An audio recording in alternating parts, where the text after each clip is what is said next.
Welcome to Season 4 of the Lead with Coffee podcast, where we continue the journey into how you can change the culture in your business and your home through simple leadership practices. Grab a cup of coffee and get ready to join into today's conversation. Welcome back to the Lead with Coffee podcast. We went on an amazing adventure, finally, to a conference out of state. So we want to talk about it today. We did the Entreleadership Conference. If you haven't heard of Entreleadership, it is the group with Dave Ramsey and friends, as he likes to call it, with a lot of amazing experts in the field of leadership. And it doesn't just range from business, but it's all different aspects of your life that creates you as a successful leader. Yeah, and Entreleadership is focused for small businesses. Mm-hmm. And so going to a conference with 3,000 people was a little overwhelming, I do have to say, but 3,000 small business owners or part of their staff. And, you know, how, as Dave explains it, the heartbeat of the U.S. economy is small business. And I don't remember what the numbers are, but pretty incredible how many small businesses there are. And that's why they created this support system with the Entreleadership to help us small business owners lead better. Yeah, I think it was 32 million small businesses in the U.S. in 2021 employed 62 million people. And if we just talk about the impact of small business, we are the change makers. We are the dreamers who go out and see a need and step into it. And I think that when you are a small business, you can feel really isolated because most small businesses are competing against large organizations. And if you haven't felt it in the last 2 years, I don't know what else it's going to take for you to feel like your business can close in a second, because you don't have this large backbone of investors. It's you and your family and friends most of the time, and some colleagues you call family and friends, right? Yeah. But let's walk them through it, because it was a journey that was years in the making. We did the online version with our team last year, which was 3 days full of speakers, a whole variety, and we'll talk about it. And each speaker impacts us differently. Yeah. Some of them are really made for David and his leadership style. Some are really I'm wired for, and some really caught you off guard. They were just so good. So going to the conference is an investment for us. I'm not going to lie. Like, this is a really pricey conference that we normally wouldn't do, but we were in a season where we just felt like we needed to go get out of our element and get inspired again to lead. And sometimes it takes sitting in a room full of other leaders in your shoes to really go like, oh, we're all in this together. We really are the rule breakers and change makers. That was really the theme that they had for the event. So we arrived in Orlando on a Sunday, and the event started on Sunday. So California to Orlando, we lose 3 hours, we lose 3 hours essentially. Yeah. So we got off the plane, got to the hotel, and essentially had an hour or two before we got in line for Universal Studios, which was shut down for us. And there's something about being an adult going to an amusement park without your children. Sorry, kids, if you're listening. It was so much more fun without little kids running around, needing to go to the bathroom. Like, we had so much fun. But let's paint the picture. And for those of you that are in San Diego and understand what Comic-Con is, the crazy event that comes to San Diego once a year, and everyone's dressed up and you know, whatever theme it is. Some you recognize, some you're like, I don't even know what that was. Well, in Orlando or in Florida, they have MegaCon, which is basically the same thing. And MegaCon was finishing that Sunday as we were coming in, as 3,000 people were coming into the Entreleadership Summit. I don't know how many thousands were leaving from MegaCon. The hotel we were at was literally right across the street from the convention center. So here comes Little Bo Peep and again, others that I don't even know what to explain what they were. A lot of really inappropriate dressed Comic-Con people. Yeah, I mean, they were having the time of their lives, obviously really enjoyed that. But, we did not expect it. And we're like, why is everyone dressed up? We didn't know what MegaCon was. We'd never heard of that before. So that was pretty fun, just the overall people watching before we got to go to Universal Studios. Definitely. I totally forgot. We had no idea what was going on. And the energy of the hotel was insane. Just thousands of people everywhere. So if you've been in your bubble and you want to really get out of it, go to Florida. I mean, like, it'll shock you. Pre-COVID, I think this would have shocked me of how many people were everywhere. Yeah. And we're, a Disneyland family. Like, we've done this. We've been in the crowds, but this was like something we'd never seen before. Yeah, it was crazy. And, I would say we've gone to the IFMA convention several times, 4,000 to 5,000 people. But this was certainly different as far as the size of the room and how many people were in there. And after 2 years of experience, nothing like this, it was a little bit of culture shock, I would say. We didn't know what to expect. Yeah. And it was completely awesome. So, let's go back to Sunday. We got to go to Universal Studios. They shut down Universal Studios at 6 p.m. on that Sunday. So all 3,000 people from the Entreleadership Summit could go in, and seeing thrones and thrones of people coming out and us passing them. Really interesting, but so cool. And honestly, even being from Southern California, I'd never been to Universal Studios, so this is a fun new experience for me. But that was a great way to kick off a conference. Yeah, we jumped on rides instantly like we were kids, and the craziest roller coaster we've ever ridden in our lives. I mean, you pretty much had to strip down to everything but, you had clothes on your body, and even then they wanted half of those off. Like, it was insane. But again, there were hardly any lines, and it was a bunch of adults in line going like, this is crazy. My kids are not going to believe I rode this roller coaster. Absolutely. But I'm so glad they're not here because it's so fun. Yeah. So, you wander around the park, have, food stations and drink stations, and such a good, fun way to just settle in. It was a really long day because we left San Diego at 7 a.m. And I think we, got back to our hotel at 11:30 or 12 Florida time, but the heat and humidity sucks the life right out of you. So Monday morning, 8 a.m., your conference starts. So there wasn't a lot of time to acclimate. And we are those people that get there early. We've spent a lot of money. We've invested our time. We want to be towards the front. We know what we need to get success out of a conference. So down we go at 8 a.m. And David was going to go get us some seats while I was finishing getting ready. And we were in the back of the bus. This room was packed. And they have a tiered system. So those that can spend a lot more money and sit towards the front, and the rest of us sit like a movie theater in the back. Yeah, and I think and I wouldn't even say the problem is, I would say what surprised us was so many like-minded people also said we better get there early so we can get a good seat. And so, the conference started at 9.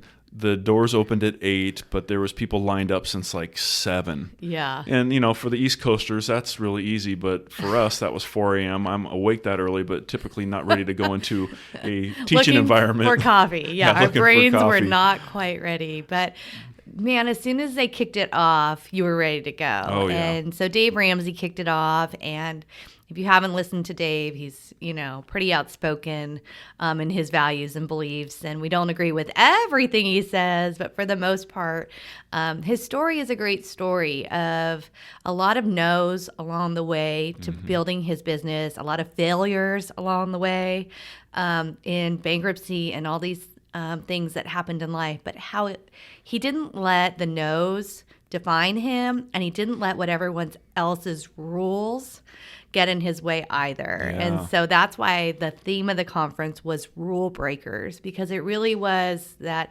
so many people will tell you can't because the rule or the principle is this, right? And the rule can change, but your principles remain the same. So maybe it is in your business. We have a rule that we serve this client this way, and it's the only way we serve them.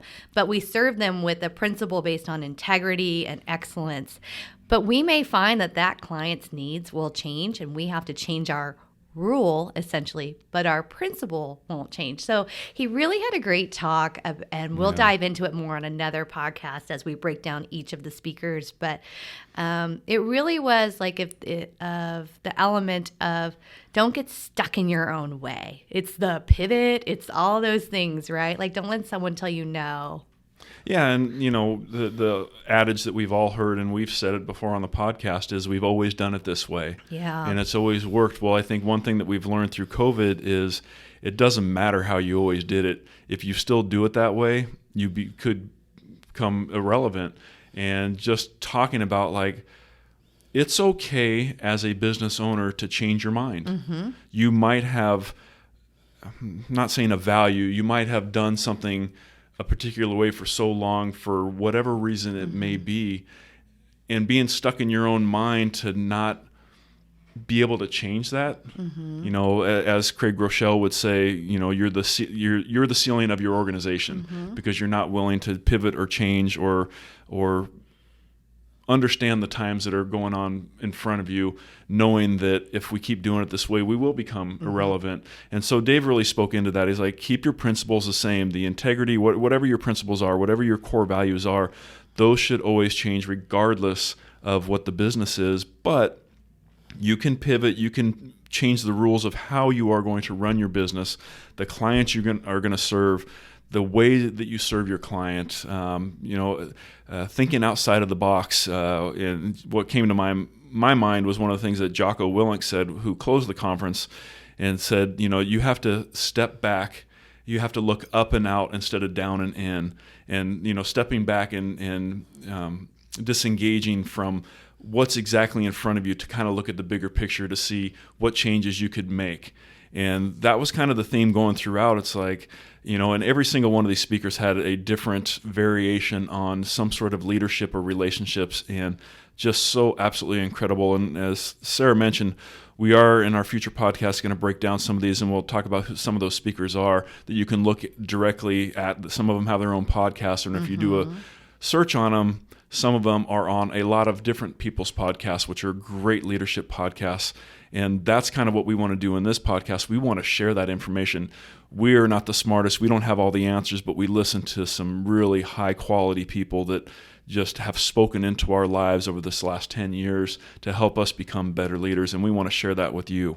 Yeah, there was so much. And I think the hard part about this type of conference is it's a lot of intake. Oh, yeah. And so you have to come into it with this mindset that I'm open and ready to learn. It can't come in with, I'm going to multitask, I'm going to work on my phone, I'm going to do these things. Like, you're all in when you're there, otherwise don't go, right? And so some of the speakers, I'll tell you who was there, and then we'll talk about just a couple of highlights of the people that really influenced us. So Dr. Henry Cloud, Boundaries for Leaders, if you haven't read that book or heard him, he was great. Yeah, he was really good.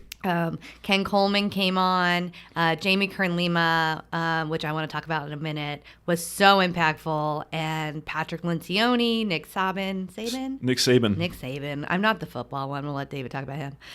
John Delony, who I loved, and Jocko Willink, who was a great storyteller. But it's funny because you have all these, I would call them generational business leaders, Dr. Henry Cloud, Patrick Lencioni, they kind of can hit all generations and really speak into them. And I think most people were thinking like they were going to be the standout stars of the conference.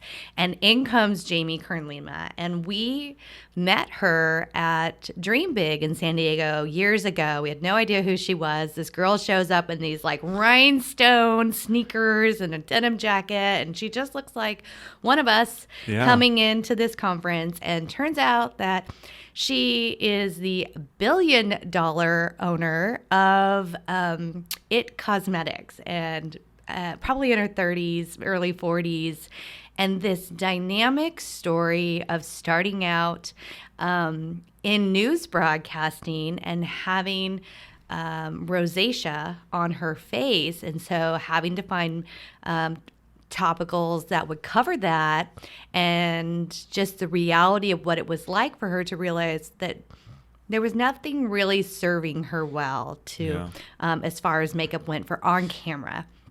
So she decided to make it.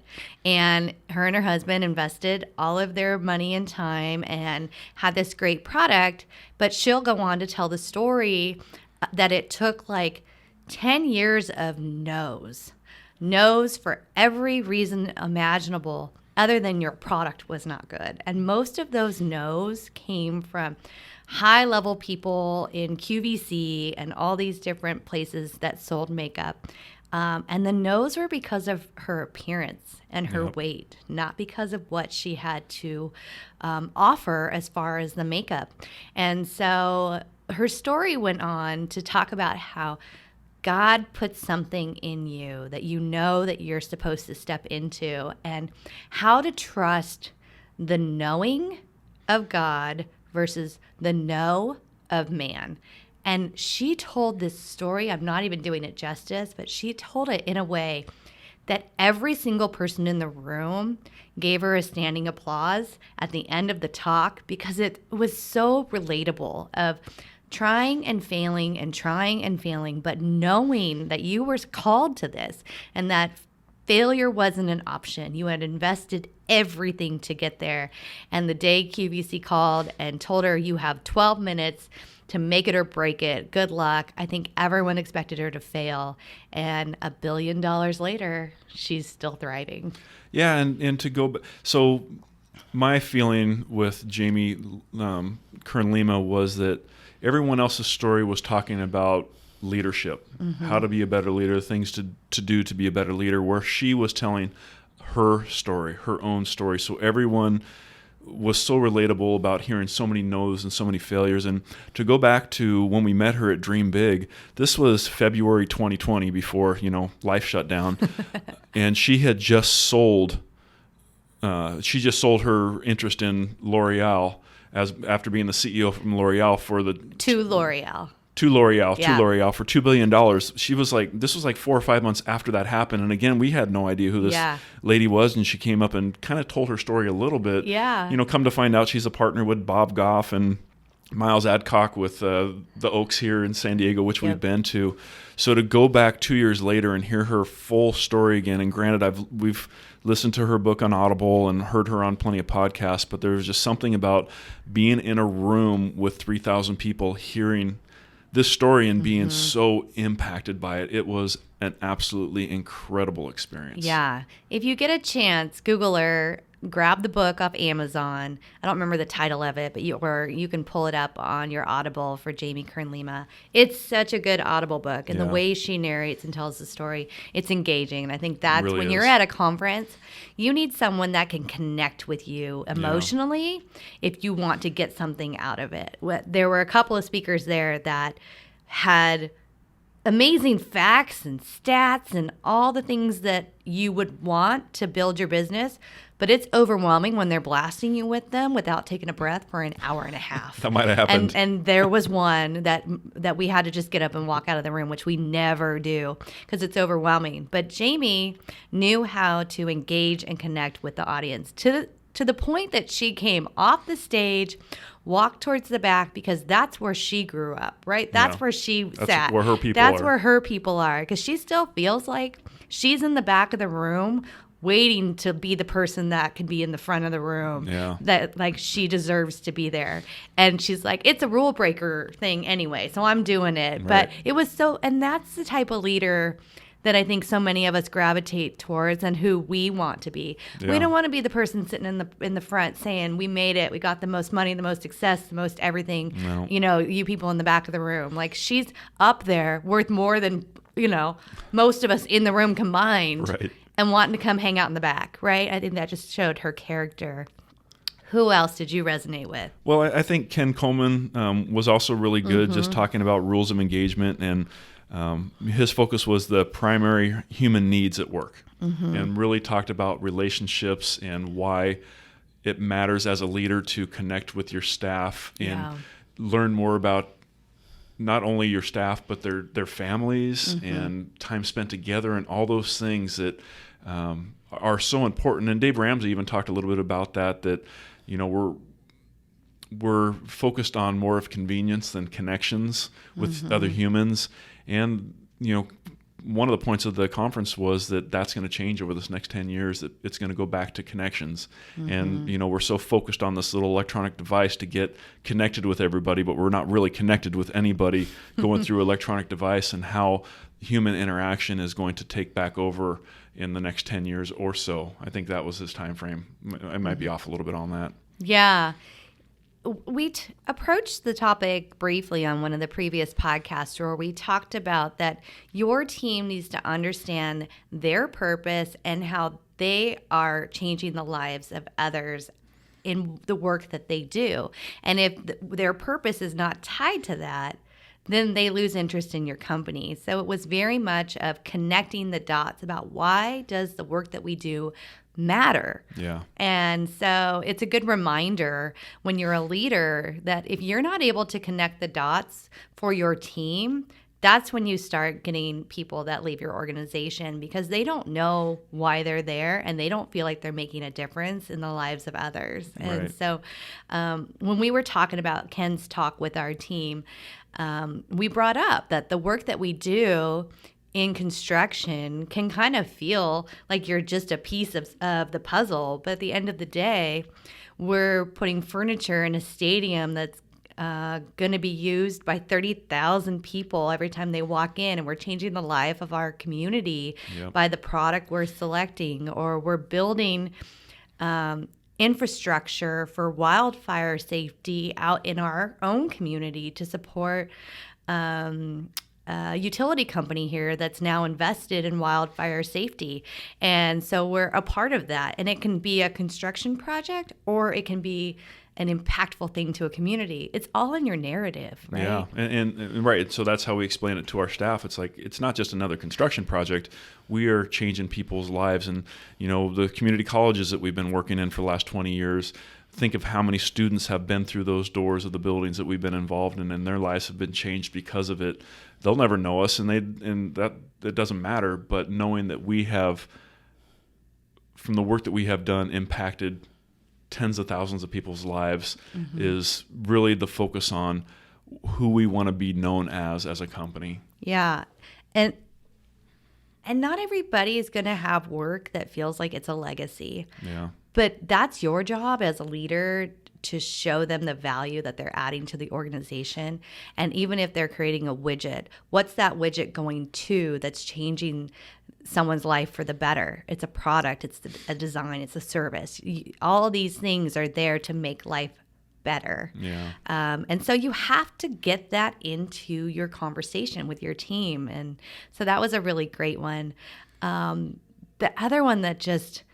He stuck out to me last year, and we shared a whole podcast on him, I think, was John Delony.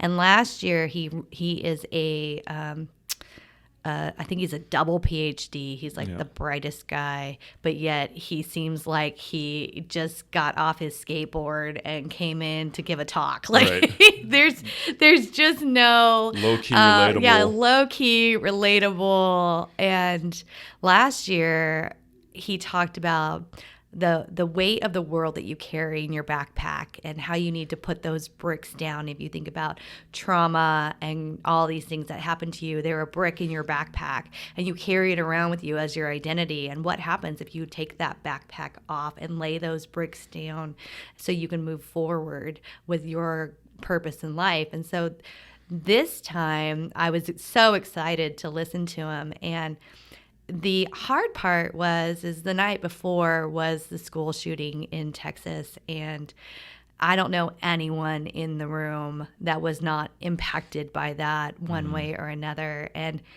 so we walked into the morning knowing that John was going to be talking, and he's a counselor and a psychologist and worked on a school campus. And so they started the morning in prayer with 3,000 people in prayer for these children and these families. And that's the beauty of this type of conference. When you find a conference that is aligned with your values, then when tragedy happens, we were in a room with 3,000 business leaders who all went like, this is what's important right now, to pray for these families. So when John came on, his message was Stand By Me and adult friendships. And he really just kind of sealed the day with life is about loving others, and walk through all these different stories of people that have impacted his lives, and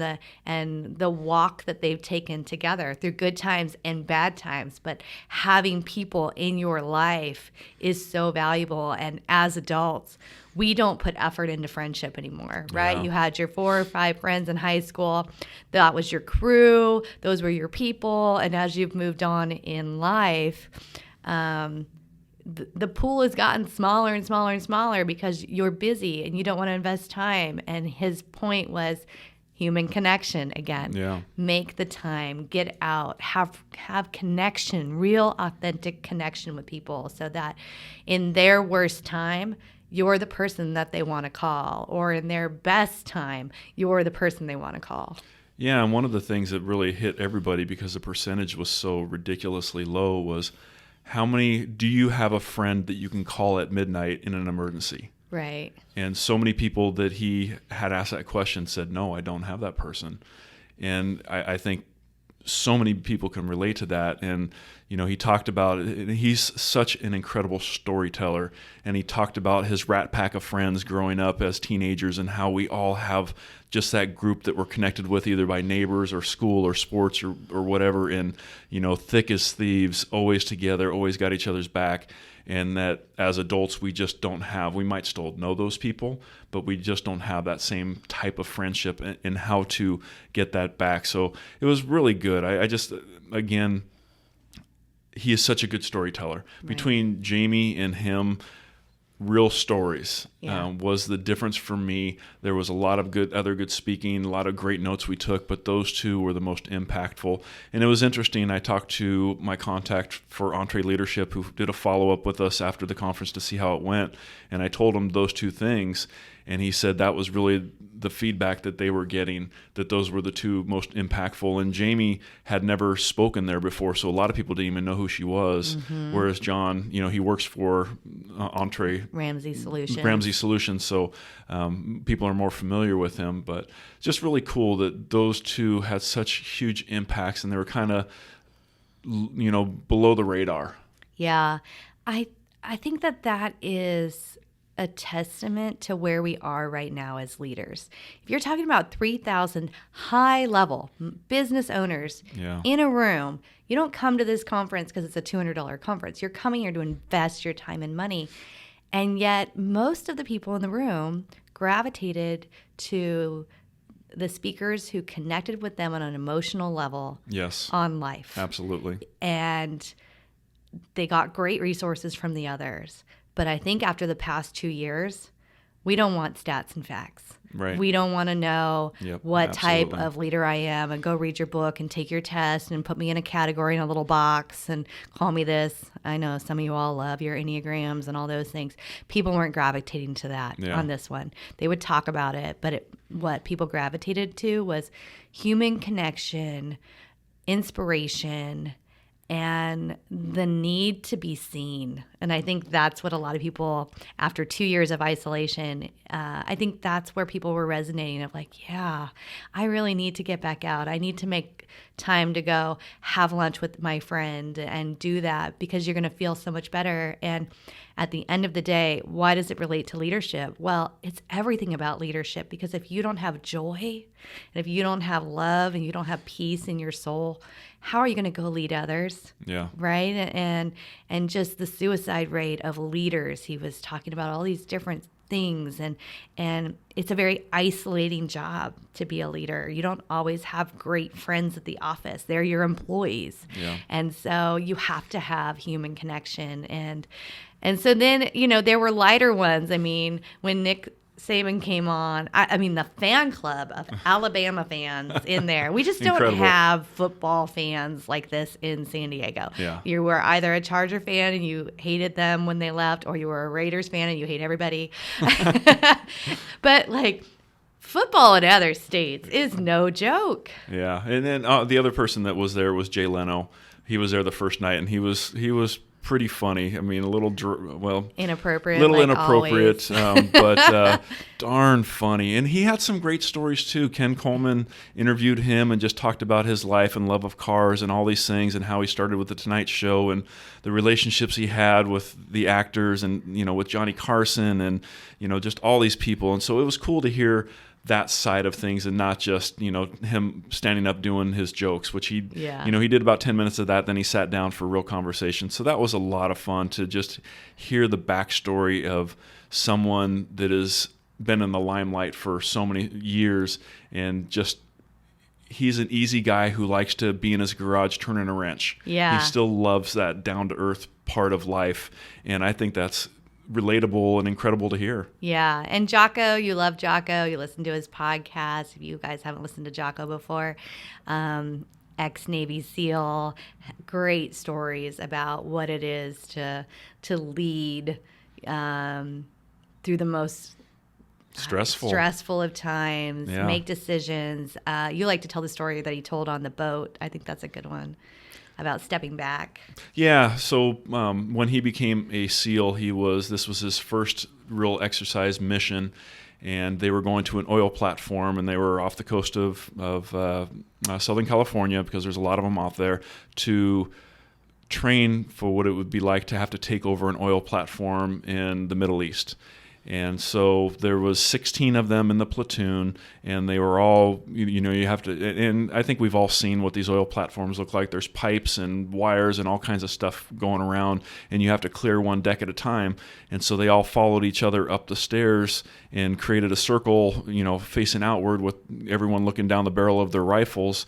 And he was like the fourth or fifth guy up, and they got to the top, and no one said anything. Everyone was waiting for the commander or the leader to say what the next move was, and he didn't. No one said anything, so he said it about after a minute later.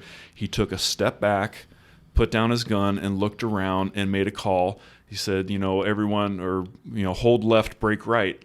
And everyone, repeated it, hold left, break right, and they started breaking right, and they ended up clearing the whole platform. And so when they did the recap of this, he was expecting that his commanding officer would be like, "Who the heck do you think you are, rookie boy, private to make a call like that?" But he said that was the right call. His commander said that was a great call. Thank you for doing that. And this is why Jocko was so good, and why he became a commander of and a trainer in the Navy SEALs, because he had that vision to detach and step back and look at the bigger picture while everyone else is staring down their gun. And it's just, for leadership, you get in a situation where, something failed, or something's behind schedule, or you name it in the situation you're in. Instead of like, oh, what do we do? It's like, okay, detach, step back, look at the bigger picture, and make a call. Mm-hmm. Decide what the next step for your team, for your business, whatever that is going to be, and lead that way. Mm-hmm. Quit, and he says it a lot, E.T. says it a lot, it's like, get out of your emotions. Mm-hmm. Leave the emotions aside and make decisions as a good business leader. So that was awesome. And then I do like Patrick Lencioni. Yes. The six, what are they called? The genius, I don't remember. Working right genius. The working genius. I think it's awesome. I think it's better than Enneagram and DISC and all those other ones. It's so simple, so relatable, so easy to go through, and really help you understand who you are, and the type of work you do, and the same thing with your entire team. So he had the crowd laughing. He is just a funny dude, and he was on there for about an hour and a half, and really had a lot of questions. And he opened it up. He's like, you got a question? Just step up and ask a question. And he kind of led through that, and that was really cool for him to do it that way. And people felt really connected to be able to get the questions answered. So that's fun. He's got a book. The book is coming out this year, and that's kind of what he was promoting. But the 6 types of working genius. Look it up. Patrick Lencioni's been around for a long time. 5 Dysfunctions of a Team, which is like 20 years old. And a lot of other good books. So again, man, these leaders were incredible. And over the next few weeks, we'll dive deeper a little bit more into what each of them said and how they really impacted us. Yeah. So let's pull the curtain back a little and tell people, if you're thinking about EntreLeadership, it is, I think, ranked number 1 or 2 for leadership conferences in the U.S. So you get your money's worth when you go. If you think about these keynote speakers are typically making $50,000 to $100,000 per talk. So you're talking about high level leaders coming in there. But I would encourage you to do the virtual with your team next year. Yeah. It's next May, the end of May. The physical on-sites in Tennessee, in Nashville next year, not Florida, which was crazy town. But the virtual one, I mean, like it's like $300. Yeah, you get full access for 10 members. And we sat together and brought lunch in and breakfast, and we watched them together. We would debrief on them. And I think it was a really good team bonding experience with our team last year. But it is wired more for high-level leaders. So not everyone on the team really relates to, hiring staff and all those types of things. If you want to go in person, it ranges from $4,000 to $10,000 a person, depending on if you can afford the front row. There was an 18-year-old kid in the front row, by the way. So don't put an age on that front row. It's not 75-year-old, owned my business for 30 years. It was an 18-year-old kid who had a Pokemon trading company or whatever it was. And baseball cards and whatnot, made $3 million last year and graduated high school the week of the conference. 18 people. Awesome. 18. Makes you feel like you got a lot of work to do. Talk about a side hustle. Talk about a side hustle. So $4,000, $6,000 if you want more of like the reserve seating with a table, or $10,000 if you wanted to be in the front. We obviously were not at a table, so that tells you where we were for the back of the bus. But I would really encourage you to try it out with the virtual. For us, we knew we needed to be present. We've said it many a times on this podcast that we have to disconnect to reconnect with ourselves as leaders. Yep. And it's so essential if you can get away, go to a conference, whether you're a Tony Robbins fan or a Dave Ramsey and Friends fan or whatever. If you're local here in San Diego, or even if you're not local, I would say get yourself to the Oaks in San Diego. People come from all over the country. It's groups of 30 max for a weekend, and you will walk out of there more filled than you ever imagined. There's a bunch of different retreats, of flagship retreats to regular retreats. We had done 2 of them in between Dream Big San Diego, attending EntreLeadership Online, and we went twice to the Oaks because that's about all we could get to because we could drive there. Yeah. But if you want a smaller group for your development and your personal health, I think, that one is under $1,000 and it's all meals included and your stay. And you get to hang out with Bob Goff and some horses and some cows, and it's just a great experience. It's fun. So I would say that's our number 1 if you're looking for something to dive into your development. The Oaks in San Diego would be our number 1 recommendation, and EntreLeadership would be what would come next if you can afford it in your business. And you can afford it. Do the $300 online, and you can rewatch it, and it's such a good investment. So in the next couple of weeks, we will break down a little more deeper dive into our favorite talks, and we know you will enjoy it as much as we did. We appreciate that you decided to hang out and spend some time with us discussing life and leadership. It would mean the world to us if you would share this episode on social media to increase our online presence. If you enjoyed the episode, please take a minute to rate it and review it wherever you listen. Mahalo!